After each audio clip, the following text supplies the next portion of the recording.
বন্ধুরা, সিরিজের প্রথমেই আমরা দেখতে পারি যে একজন লোক তার জীবন বাঁচানোর জন্য দৌড়াচ্ছে, কিন্তু লোকটির আর শেষ রক্ষা হল না।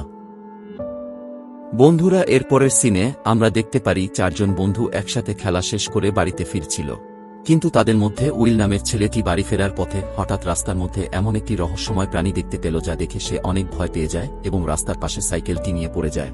বন্ধুরা, ছেলেটি ভয় পাওয়ার কারণে সেখান থেকে উঠে দৌড়ে বাড়ি চলে আসে, কিন্তু ছেলেটি জানালা দিয়ে দেখতে পেল যে রহস্যময় প্রাণীটি তার পিছু নিয়ে বাড়িতে চলে আসছে। বন্ধুরা, এরপর ছেলেটি তার মাকে টেলিফোন করে, কিন্তু টেলিফোনটি হঠাৎ নষ্ট হয়ে যায়। এদিকে রহস্যময় প্রাণীটি দরজার লক খুলে ফেললে ছেলেটি বাড়ি থেকে বের হয়ে পাশের স্টোর হাউসে ঢুকে পড়ে এবং সেখান থেকে একটি বন্দুক নিয়ে দরজার দিকে তাক করে প্রাণীটির জন্য অপেক্ষা করতে থাকে। কিন্তু তখনই সে বুঝতে পারে তার পিছনে কিছু একটা দাঁড়িয়ে আছে। ছেলেটি যখন পিছন দিকে ঘুরে তখন সে ভয়াবহ কিছু একটা দেখতে পায় এবং ছেলেটি অদৃশ্য হয়ে যায়।